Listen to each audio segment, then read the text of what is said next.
Welcome to The Investor, a podcast where I, Joel Palafinkel, your host, dives deep into the minds of the world's most influential institutional investors. In each episode, we sit down with an investor to hear about their journeys and how global markets are driving capital allocation.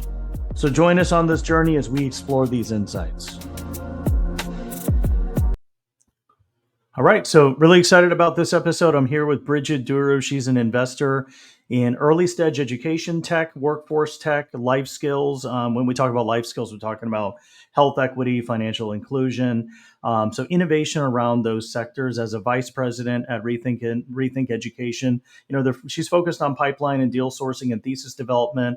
Currently targeting, it looks like you're targeting more of the life skills investments, which I think is really important when you're in, high school and college. A lot of times you don't learn, those types of life skills. And then obviously having a really strong background, leading due diligence, working in private equity in the education space back when she was at E&Y Parthenon.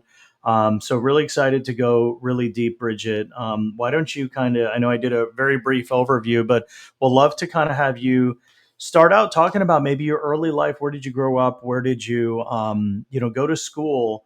And what did you think you were going to do in college? And what did you end up being surprised about? And then maybe we can take it from there in terms of, just learnings from your career. Yeah, definitely. So I'd say 10 years ago, I didn't know what venture capital was. So it definitely wasn't saying I wanted to be a venture capitalist when I was younger. I'm actually from the DC area. I was born in DC, lived there for the first few years of my life, and then moved to the suburbs in Maryland. And just being in the DC area, I was very, very social impact minded. And so thought that I would have a career in politics or nonprofits. That was just kind of what I knew. That was what I thought at that time was the best way to make change. And Yeah. so was able to kind of explore that earlier in my career. I actually went to a high school where we didn't have classes on Wednesdays. And so on Wednesdays, we would do what was called co-curriculum. So freshman year, we do things like rock climbing, learning like financial literacy, speech, things like that. Sophomore year, we would do community service. So I worked at Special Olympics. And then junior year, it's really cool. Every junior worked on Capitol Hill. And then senior year, we would intern wherever we wanted. So that was really formative in really assessing whether the career I thought I wanted, it was one that I actually would pursue.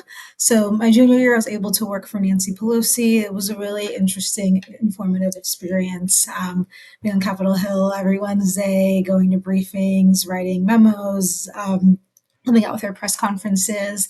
And then my senior year, I worked for Amnesty International in their government relations office. And then afterwards, I was able to work at State Department as well in the Global Women's Issues office. And Sure. I ended up majoring in political science and gender studies in college. I went to Brown. But those experiences, I think, turned me off from politics a bit, just because working in the government, obviously, you know how slow and bureaucratic things are. And then when I Sure. started studying political science in college, I just learned how big of a role campaign finance plays. And so I thought that it's really hard to do what's best for your constituents if the needs of your constituents aren't in line with the needs of the people who donate to your campaign. In order to run a successful campaign, you need donations, and often those come from corporations. And so I think I kind of was thinking like, okay, is this actually the best way to make change? Is this effective? Is the system aligning the incentives of the people who actually need these representatives to work for them and vouch for them? And so I think I got a bit turned off from politics, which I'm glad that I did learn early. Yeah. And then while I was in college, and actually when I worked at State Department, one of my managers had a meeting with the head of corporate social responsibility at Guggenheim Partners Investment Bank, and I just in my head I didn't really think corporations were good for the world, and so I was interested to learn about kind of her role and what she did. And there were some aspects of it that was focused on like employee engagement in the community, but they also had what they called a network for social innovation, where they were investing in both for-profit and nonprofit companies that were just like good, helping people. It could be like helping people access college or different things. And so that was kind of my first experience of seeing like, okay, you can invest in companies, they can be for profit and they can do good. They also were a big partner of a fellowship called Echoing Green, which is a social enterprise kind of accelerator.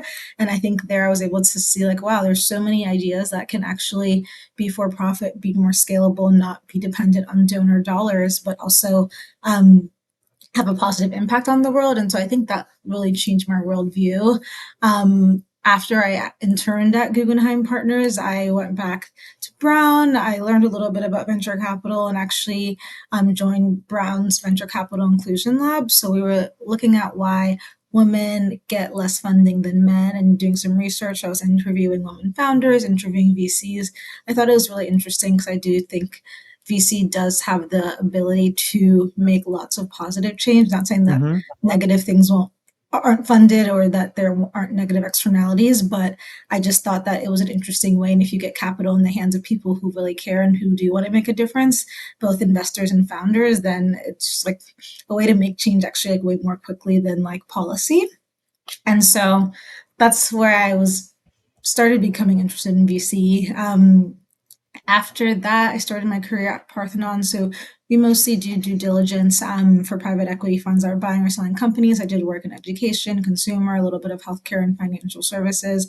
So that was kind of like 3 week sprints, like looking at the market, looking at Mm-hmm. expansion opportunities, looking at competitive landscape, and really decide like thinking about whether or not it was like a good investment or really like just assessing the company. And so that was really interesting. And I really liked that I was able to get smart on different like subsectors of markets really quickly. Mm-hmm. And it was really interesting, but because it's due diligence, you're really working with one company for 3 weeks and then moving on. And there's no continuity or there's not really a way to see like at least like you can see publicly, but like how the Mm-hmm. company's doing afterwards. There aren't really ways to support them.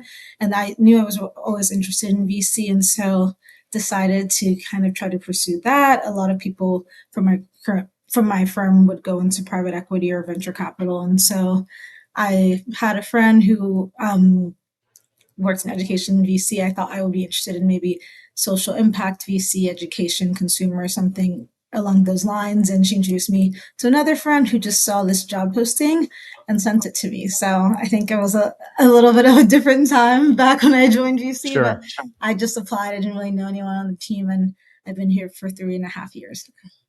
What do you think are the biggest problems right now with education as a whole? And then would love to kind of go a little deeper in like maybe sub areas of education.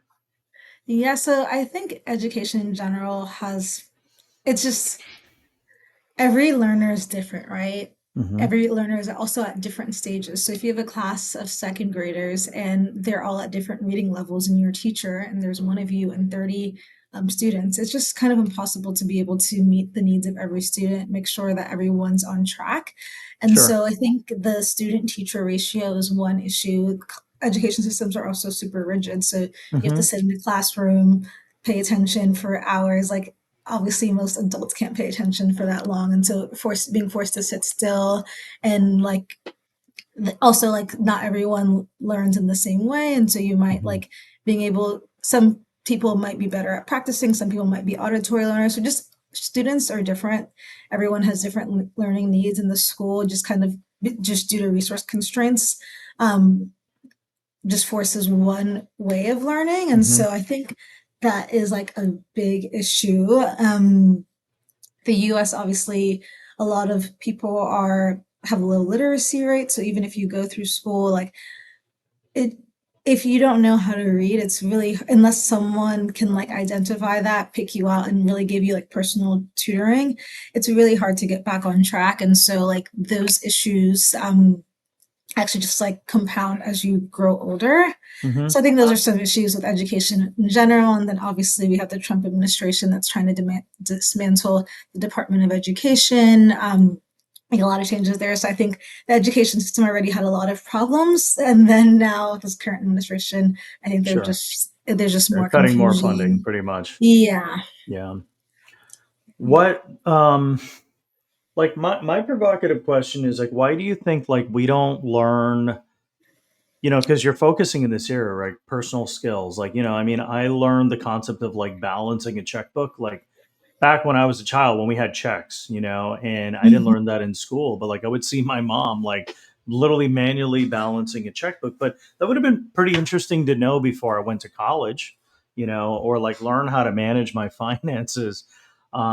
So I feel like are there skills that you think or modules specifically that are missing in different areas? And if so, like what are the big ones? I mean, I'm assuming just because this just comes close to heart, just kind of learning personal finance, like how to think about saving your money. And some of that is like borderline financial planning, but it probably would have helped a lot of kids, fall victim to like um, credit card debt issues in college. But, beyond that, I guess any other high level insights in terms of just education gaps. And then maybe the second piece to that question is, maybe some companies that are innovating and solving those problems.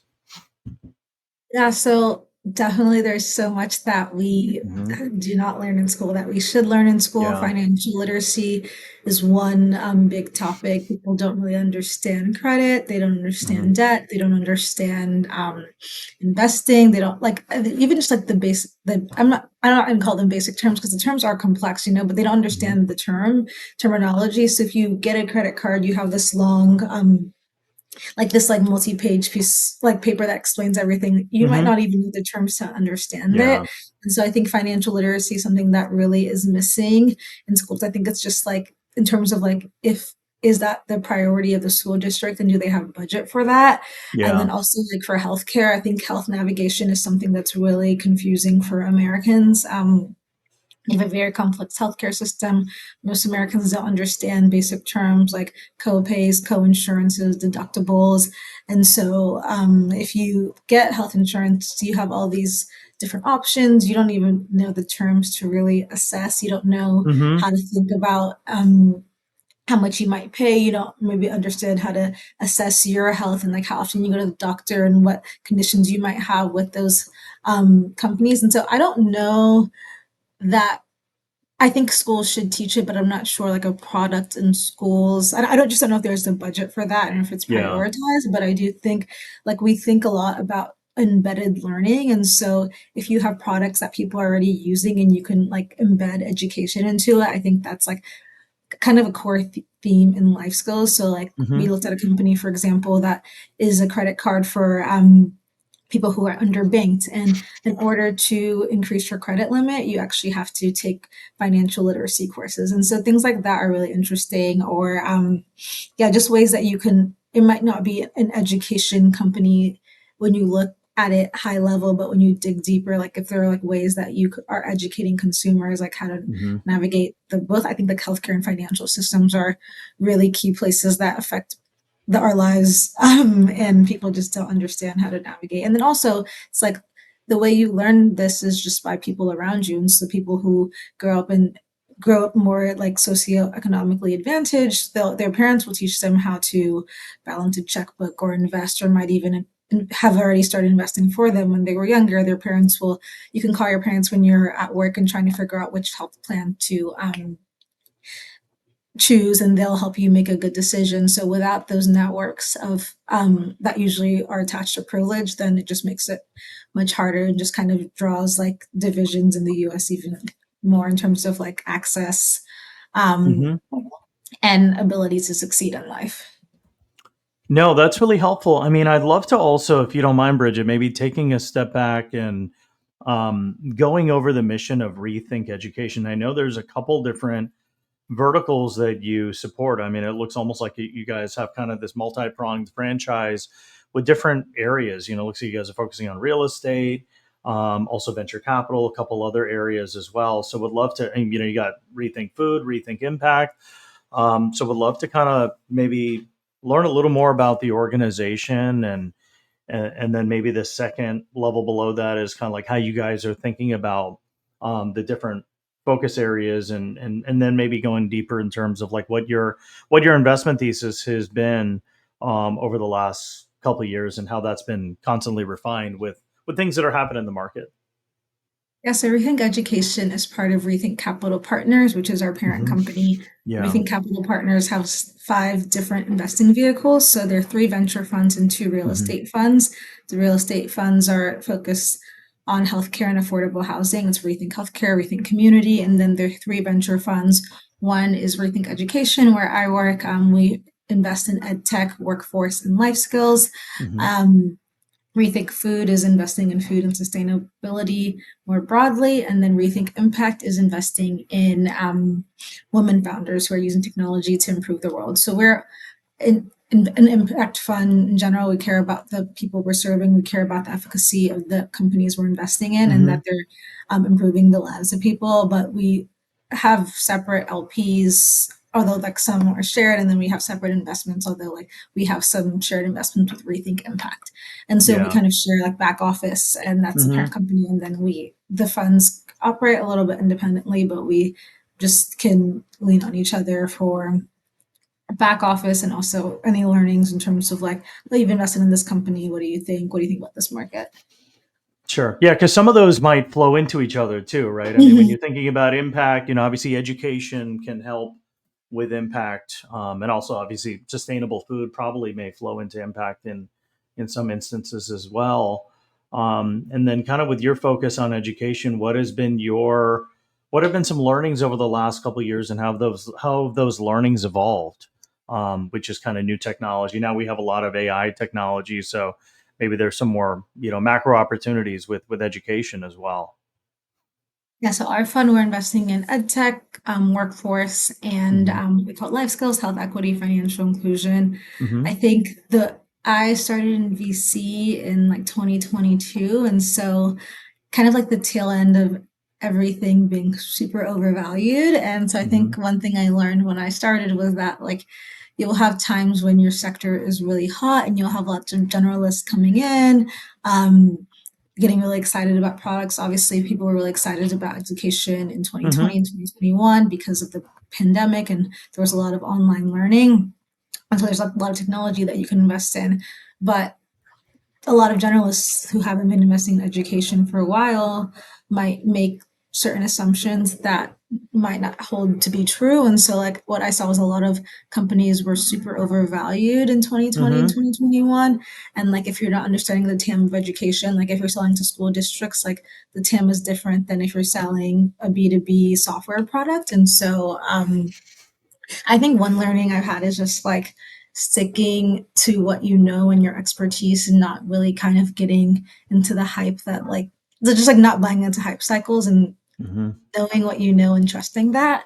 Because I think that actually led to a lot of companies being way overvalued and then they weren't able to grow into the valuation. And I think this is happening for a lot of like companies, like AI companies. Obviously, most companies are an AI company right now, but like in general, thinking about the market you're investing in and always focusing on the TAM and what the exit opportunities are and not Hmm. being kind of just like distracted by people who might have less knowledge or less experience or less time investing in the sector. Because Hmm. obviously a lot of companies were overvalued, they couldn't go into their valuation and ending up either dying or raising down rounds just leads to a lot of issues. And so I think that's one thing I've learned.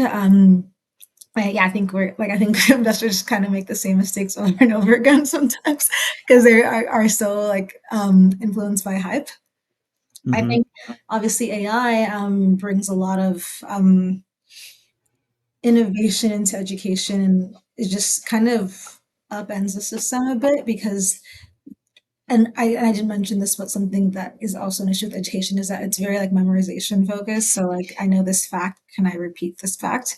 And that's not really it's not focused on critical thinking, like being able to like dissect arguments, being able to say like what is true, what's not. And so I think like the education system should, I don't know like if it will or how quick it can happen, but like should shift from actually being focused on memorization or can you do this problem to like actually thinking about critical thinking skills and problem Hmm. solving. And like you see this now, like a lot of students are using chat GPT to write their essays. And so like, of course, Sure. writing is important and you should Hmm. teach students how to write. But if we can use chat GPT and it can write better than us and it can make the tone, like the tone of my email better, then it's like, Yeah.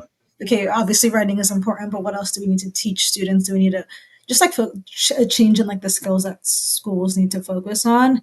Because if a lot can be automated and you don't actually have to do this in the long term, and students can just cheat, and it's really hard for Hmm. people to detect whether, actually it's not that hard to detect, I think, whether AI is used. I think they say if you have like the two dashes in your writing, you've definitely used AI, but it's just hard to, if everyone's using it, it's kind of overwhelming for a teacher. Like, what do you Hmm. do? And so Sure. we need to rethink how we assess students. We need to rethink Hmm. the skills that we are actually teaching and enforcing are. I would say too, standard, you said this earlier. It's like people learn differently, but we're by default standardizing it, right? We call it standardized tests. So what do you do usually for these standardized tests is you memorize a bunch of practice tests, right? I mean, when you're studying for the SATs, you do thousands and thousands of practice questions, but in reality, in the workforce, it's collaborative. I mean, I remember I was at a large, Fortune 500 company as an employee, early in my career, and we retained this consulting firm. And this consulting firm did a really good job. They actually took our business and spent time with us and figured out our biggest challenges. And then they built these actual simulations. And we went to we did an offsite, but I feel like that's really where the work happens. I'm assuming, you talked about like different departments supporting each other. There's obviously a back office. Half of the workforce is like built on collaboration and communication skills. A lot of times people ruin relationships personally and professionally, usually because of like bad communication. So I feel like if there's educational platforms, obviously the critical and academic skills are important, but how do you actually talk to somebody or send an email thoughtfully to actually get the message across? I feel like there's huge gaps in corporate organizations just with that specific skill set or that ability. And I think that's a complaint that a lot of people are having about Gen Z. Hmm. And that also plays into privilege. Like if you have parents who have corporate jobs and can tell you this is how you send an email, or you've watched them send emails Hmm. growing up, then you kind of have those soft skills. But if your parents didn't come from that background and you're entering like corporate America, it's just Hmm. harder and way more to learn. Um, so yeah, those skills should definitely be Hmm. taught in school. I don't know if it's going to be a venture scalable company Yeah. that teaches them or not, Hmm. but something definitely needs to change. Yeah. And also, like, we're seeing a lot in terms of it being harder to get entry level jobs. And so, what Hmm. differentiates people, I think, is just going to be like the ability to communicate those soft skills, and then also being more AI native and being able Hmm. to help organizations actually increase their efficiency with AI. I think are things Hmm. that will differentiate people as they enter the job market. Because something that we're really thinking about is like, okay, if AI can do the work of a first year like law grad or just like for entry level talent, then like what is the corporation's incentive to actually hire that entry level talent? And of course Hmm. you need people to grow, but the Yeah. number of people who will be hired will decrease. And so we're thinking about like, okay, maybe what are areas where AI can't replace people? So that's skilled trades, healthcare, where you actually need people on the ground Hmm. giving care or fixing your your HVAC system. So yeah, lots of changes, and I think it's going to be a combination of VC dollars. I think you need to see the government also playing a part and actually ensuring that people are able to keep jobs and are able to flourish in life.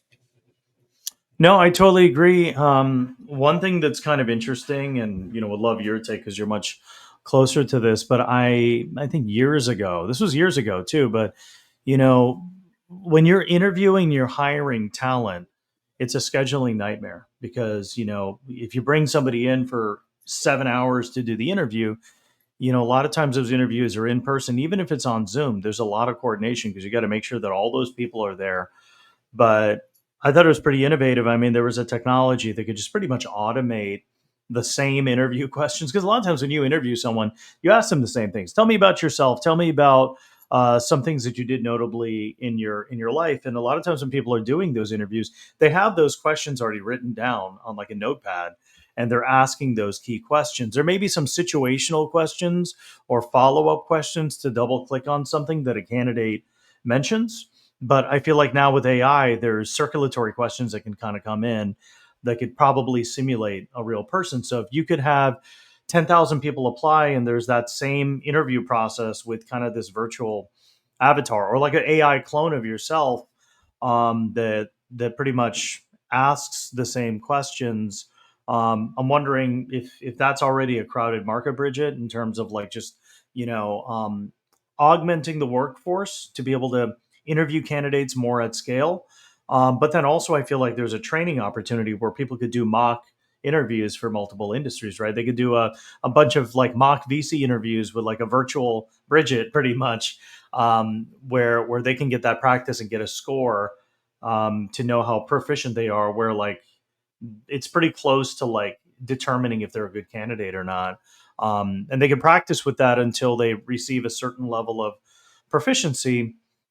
Because right now, I mean, still to this date, if you want to do mock interviews, what do? You go on Google and you like look up a question bank and you read those questions. Um, so I know there's other mediums, but I don't know what your reaction is to kind of improving interview prep and then just kind of maybe augmenting orgs, or if you've already seen tons of companies doing that, and if it's crowded. Yeah, there are definitely a lot of companies, even like before, I guess, proliferation of Gen AI, Hmm. that would do video interviews. So like there's a company called HireVue. It's not a person, but they would just Yeah. give you questions and then you record yourself doing it. Yeah. Sure. I think I did one of those before, and I think it's definitely a little bit Do you awkward get because like, yeah, I don't know. Yeah, it's weird too because maybe if you mess up, you can't. Can you go back yeah, and like redo it? I also think it's more natural to talk to a person, right? You're getting kind of like Yeah. feedback either through their like facial expressions or things like that. But just talking to yourself is a little bit awkward. I'm Yeah. not sure like the capabilities in the back end in terms of Hmm. like if there's some how they're summarizing it and what they're giving to the employer if they're doing some type of assessment. But I do think there is like with AI, like now people can like apply to way more jobs, right? Hmm. Because you can just generate cover letters pretty easily. You can like tailor your resume more easily just using Chat GPT Oh yeah. or specific Hmm. platforms that do that. And Hmm. so I think for jobs, you're seeing way more applicants. And so then you have the hiring manager who now has to sort through all these applications and they don't really they can't, and so they might be using AI in the back end. So it's Yeah. like AI talking to AI. Yeah. But I think like when you're thinking about hiring, you just think about like biases and how you're training um, the models to make sure they're not biased. But that being said, like humans are super biased. Like I think in general, you're not people are hiring people that they like and that they think fit their Hmm. culture. Like I've seen this just like being involved in hiring processes, I think in general, like human nature is to just like hire people who you just think fit in or who were similar to you. And so Hmm. there could be like a opportunity for AI to actually maybe democratize this a little bit more if they are trained in the right way. Hmm. So yeah, I think that is definitely an opportunity. But I do think AI Yeah. just making it easier to apply to jobs Hmm. and just a little bit more overwhelming. So I think also like I think there's some people who might not fit job descriptions perfectly, but could still be like a good fit and could learn. And I think it's harder for those people to get through if you have a bunch Hmm. of applications and everyone else's resumes might show that they fit this job description perfectly. Then it's kind of harder. I think it's just Hmm. harder to apply to jobs nowadays. Yeah. So I have a little bit of insight. When I did my PhD, I built a medical simulation. So it's pretty much like a video game training on a medical case. So there's an actual case exam that you have to do when you're studying for your, I think it's like your clinical skills exam in med school.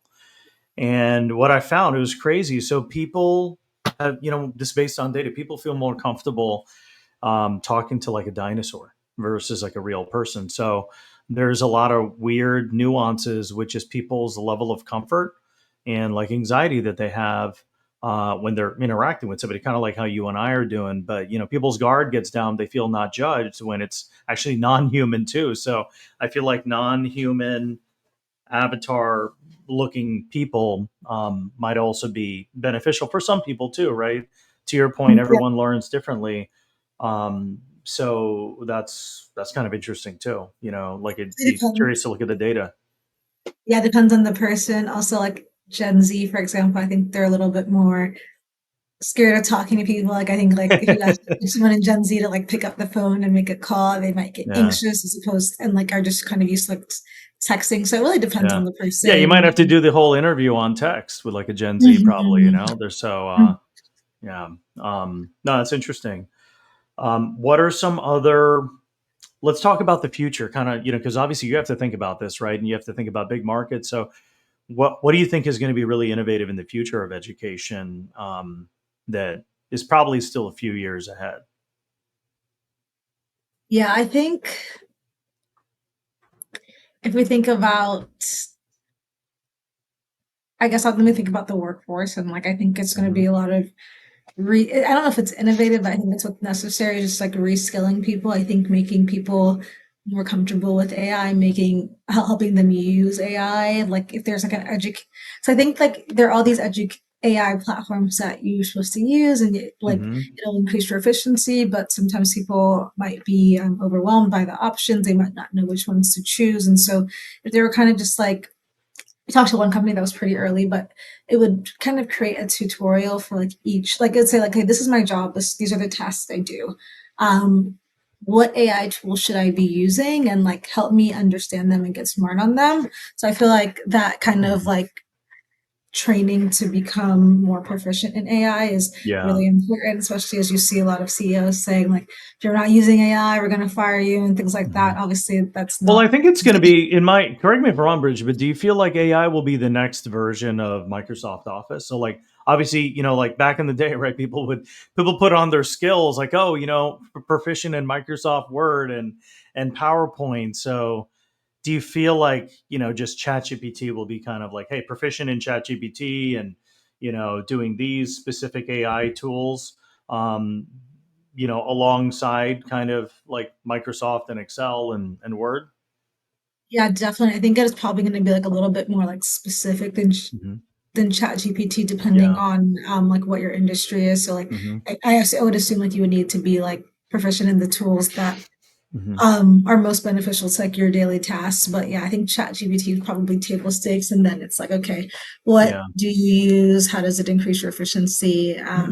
Because I Hmm. think like in general for everyone and every job, like there is a lot of concern about displacement of people, which I also am super concerned about. But Yeah. if you want to take a more positive view, like there's so Hmm. much every day that I can't do and that I don't have the bandwidth to do. And so, like, how can AI help me do more in my job and even be more productive? I think that's like the more positive view. That it's just like Hmm. unlocking more productivity. Yeah. I also think that like if companies can decrease costs and increase their profit and they don't need everyone, they're going to do Hmm. that. And so Yeah.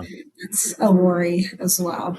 So I feel like this age right now that we're in, we're like in the orchestrator age, right? So you still have to kind of be an orchestrator. So like if you want to tailor your resume, you have to kind of like guide ChatGPT in terms of how to do it. Mhm. It's like, hey, take these bullets and tailor them. But I think the scary part could be later down the line where like there's an agent that actually does the orchestration and they're managing a technical roadmap and they're actually reporting and giving updates and I don't see that too far away. When you kind of ask a prompt for ChatGPT, it already is thinking 3, 4 steps ahead of you where it'll give you a response, but then it may actually put together like a graphic and a chart for you.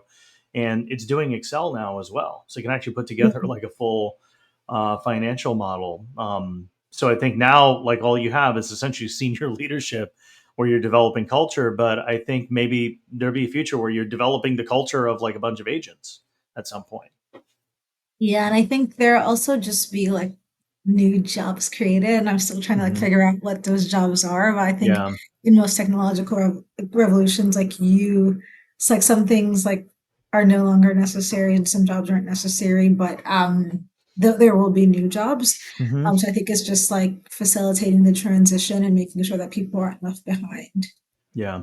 Yeah. I think, and I think that's where educational platforms could continue to Mhm. play a role. But like, there's no blacksmith anymore, right? So now there's machines that manufacture stuff. So those people probably had to seek new work. I believe with, robo taxis, Uber drivers aren't going to be around anymore, but maybe there's opportunities for them to kind of join a product role at like a robo taxi company.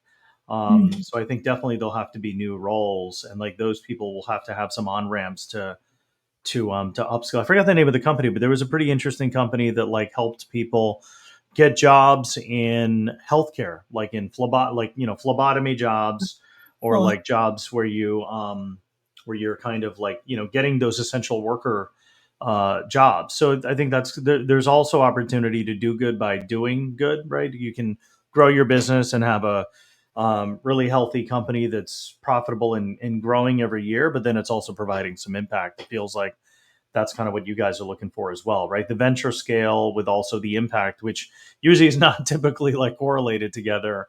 But I feel like that's the firms like you guys that can kind of do both and kind of get the outsized returns plus impact. That's kind of a win-win. Yeah, I think the company you're thinking of is Stepful, right? Yep, Yeah. it Yeah, and is. I think like the way we think about it is like we're generally investing in companies where like a school district is a payer on the Hmm. education side or a corporation is a payer.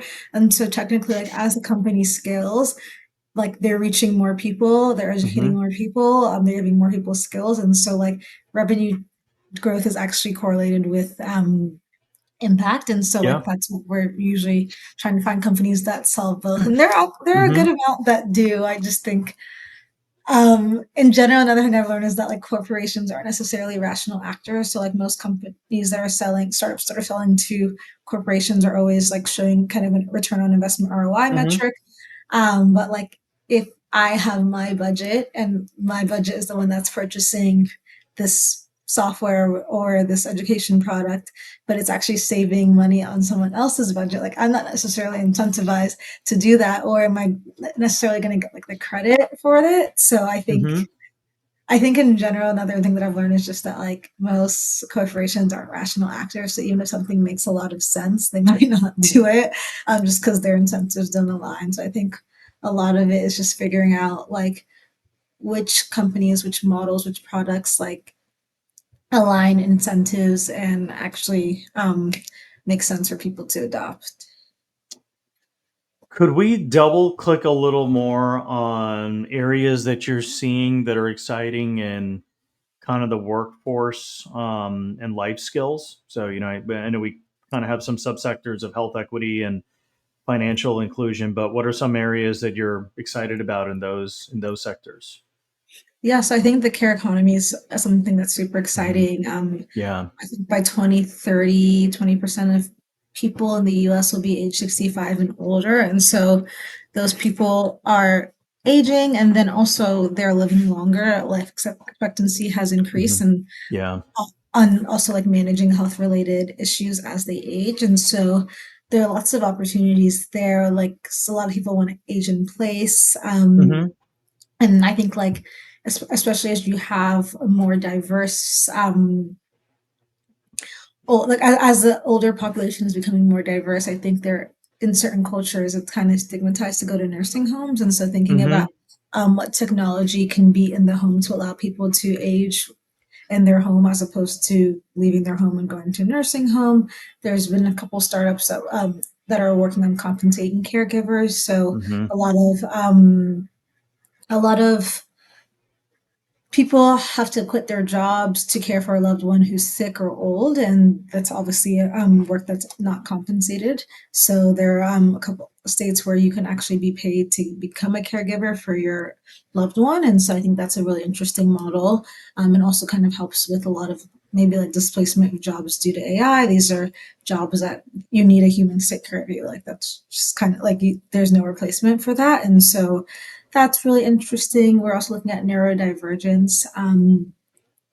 There's been an increase in the percentage of people who either self-identified or have been diagnosed with neurodivergence. So really thinking about how we can support those people in school districts, how we can support them in the workplace, is interesting to us. And financial inclusion, we're just kind of thinking about like embedded learning. So I mentioned like financial literacy as part of it, really helping people who don't have access to like the education of how to really be like financially stable. And I think the embedded learning piece is really important because if you think about it, if you are just like trying like juggling multiple jobs, you have kids, like you don't really have time to go and like take a class on investing. So like how do you bring that to like where you are every day? Like let's say if you're like the example of the company that requires you to take financial literacy classes to increase your credit limit. Um if you need extra credit limit, like you have to do this, right? So just like kind of ways where it's easy, it's embedded, it's short, people understand it. Also, like thinking about accessibility. If you think about literacy rates in the U.S., you might need to have videos or some audio because if you're having complex terms and people have lower literacy rates, then they might not understand. So just thinking about different modalities as well. No, that's really helpful. What's your reaction to the Tesla robot and how that's going to possibly play into the care economy? Do you feel that people will eventually adopt? I feel with the robo taxis, and I think they launched in Austin, and they're Mm-hmm. cheap. They're Yeah, cheaper. they're like a couple of dollars. Couple what? I think they're like less than $5, maybe. Yeah. So I mean, I feel like behavior will change when look. I mean, at the end of the day, if the robo taxi is out in production and it's at the highest level of accuracy. There is a term for like autonomous driving. I feel like it's a level 3 or whatever it is of like fully self-driven fidelity and autonomy. So at that point, there some may say like it's just as risky to actually ride in a real human being driving a taxi versus like a robot, right? I mean, you're making turns and you're situationally aware when things happen on the road, but like when you start throwing in the fact that it's maybe a couple dollars to maybe half the price of like a regular Uber, there's more motivation actually to use a robo taxi. And then from an entrepreneurial standpoint, I think there's opportunities. People are buying homes and flipping them to create wealth. People can buy fleets of taxis, right? So at that point, there's going to be a fidelity level where people are just like, okay, with robots driving cars. We've had a few openings and launches of like the Tesla robot, right? So where do you feel? What's your reaction to that when it comes to care in the future, where people can like purchase a robot that can maybe even be a companion if you're unfortunately a widow, and obviously it's doing all the tasks in the house and possibly even being a caretaker. Yeah, so I Like think how like how deep tech do you guys go? I guess, do you guys look at like robotics as well? That's kind of so like part of we your we mandate. we typically don't do Yeah. hardware. I think like Tesla, I do like I think the Tesla robo taxi is actually way less safe than the Waymo one. I think that's Hmm. due to the underlying technology. And so I think when it launched in Austin, which was a really limited launch, I think they were Hmm. saying it was driving on the opposite side of the road and there were like Sure. lots of issues. So I think Tesla's a long way to go, but I think Still a long obviously way to go. yeah, but I think Hmm. Waymo's obviously ahead of it and Hmm.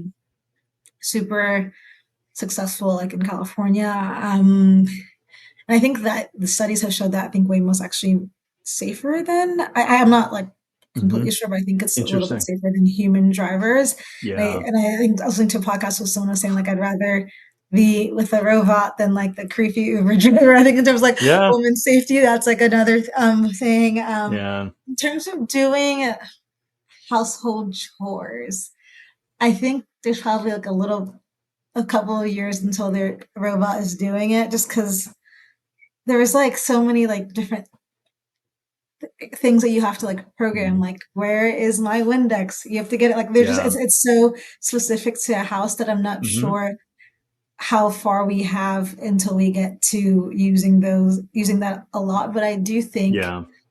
in terms of care for adults, I think people in general do want a human. I think they like human connection is obviously like what humans thrive on. And so I think in general, like I think it's a long time until people Hmm. trust a robot to watch their parent. I Yeah. have some like companion, like AI companions, but I think Hmm. also those there's a little bit of risk there, like just to make sure that those companions don't say things that might Hmm. lead people to do dangerous things. Like I think Yeah. there have been a few like lawsuits on that, so I think it's just like Hmm. pretty risky right now. But Sure. if it's trained properly, but even if it's trained properly, things can always go wrong. But there is like there is a lot of potential for that to like at least solve like, loneliness, for example. Like Hmm. during the pandemic, I was doing a lot of phone banking for the election, and there were some people that I was phone banking, and they just wanted to talk on the phone for like an Hmm. hour, and it's just because they were by themselves, they were isolated in the pandemic. I don't think that's even unique to the pandemic. I think a lot of older adults were just isolated, and so like if you can give them an AI companion. It doesn't have to be necessarily a robot, but someone they Hmm. can talk to. I also think maybe older adults might like. I think kids might adopt it at a higher rate than older adults because you could just assume that older adults don't like to adopt technology as quickly, and they might think it's weird. But if you can give them a companion, I feel like Hmm. it's safe, it's responsible. I think that it's better Yeah. than nothing because people are really lonely. I just remember this one woman who was telling me about how her husband died and her daughter was out of the country and she had no one to talk to. And Yeah. I think it's a real issue. I think loneliness is one of the top issues for older adults. And so, if there are ways, I just think it has to be really tested and really safe to make sure that Yeah. um, the positives outweigh the negatives. No, I think to your point too, there's two there everyone has unique needs, right? So there was when I was studying my dissertation, we I was with the I was working for the DoD. So we saw a lot of studies with people that went through PTSD and especially elderly people. They wanted a companion and this kind of goes back to my research. I mean, you don't necessarily need a human like companion. So there was something that was like it was like a stuffed animal. I think it looked like a kitten or something like that, but like it just kept on talking and talking and talking. And sometimes maybe elderly people like to listen and just have some activity going on.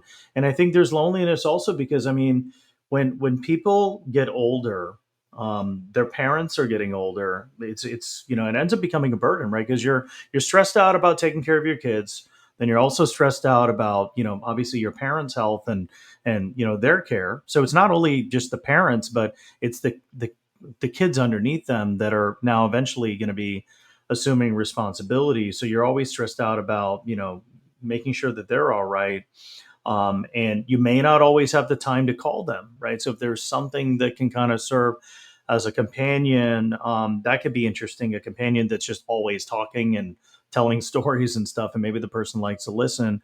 But on the flip side, I was laughing with my wife a couple of years ago because there's like a newer version of the Terminator where Arnold Schwarzenegger is like 60 years old or something, and it's like kind of the end of the end of the movie, and I think he's got a girlfriend or something.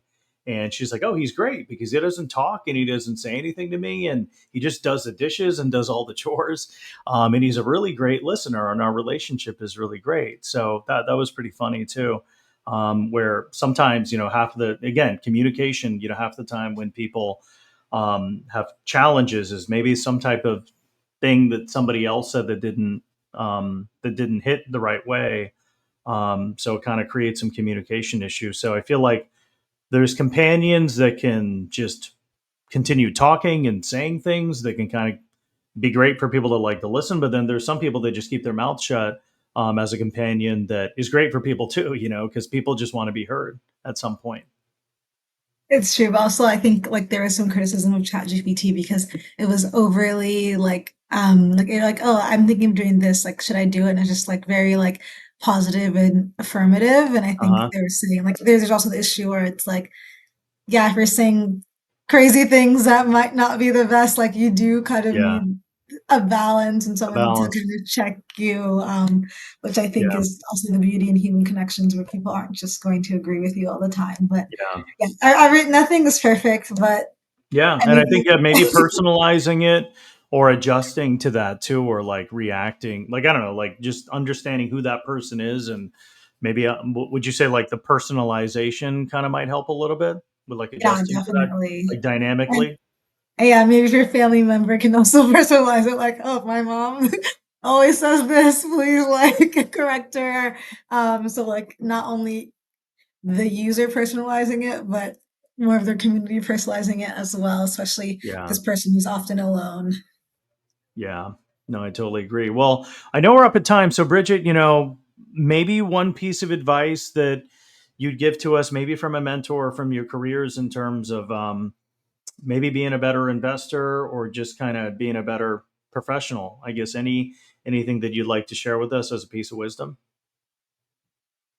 Something that's really important in being an investor is being able to change your opinion. As I Hmm. think like often we use ourselves as like our experiences are what inform our investments. And so like if you're investing into a new category and you're like, oh like I like even for me, it's like I probably wouldn't use a robot that does the chores and so like that's stupid. I'm not gonna invest in that. But like you are not everyone. And so I think just like Yeah. always being willing to hear other perspectives and change your mind and have you and like change your mind on and challenge your assumptions, I think can help you really pick the best winners. And so I think that's probably the biggest thing is just like not using yourself as the average human because investors are not the average human and really Yeah. just doing research to see what the like potential customers of that product Hmm. are saying and would want. I think is really important as, along with like just investing in relationships both with other investors for deal flow as well as potential customers and always just kind of thinking of your founders and of other investors and being as helpful to them so that you remain top of mind and that they're helpful to you. Yeah, no, that's really helpful. I think what you're saying is, like even if you wouldn't use the product, it could still be a good investment, based on the Mhm. data, based on the market. But then on the flip side, it could just be a pass for you because it's just a horrible investment. But you might still be a good, you might buy it and use it as a customer too. So I think that's pretty interesting. To think about. But anyways, Richard, this was amazing. Really enjoyed learning a lot, and thank you for your time. I think this was really helpful for the community to kind of learn about what it takes to be an investor, and then also kind of doing good by doing good, right? Investing in great businesses that are great investments, but then also ensuring that they provide impact. Yeah, So thank thanks you so so much. much for the time. This was a great conversation, so I really appreciate it. Yeah, absolutely. Well, hey, Bridget, thanks a lot. Thanks a lot, and have a great rest of the week, and we'll catch up soon. You too. Thanks. All right. Bye. Take care. Bye.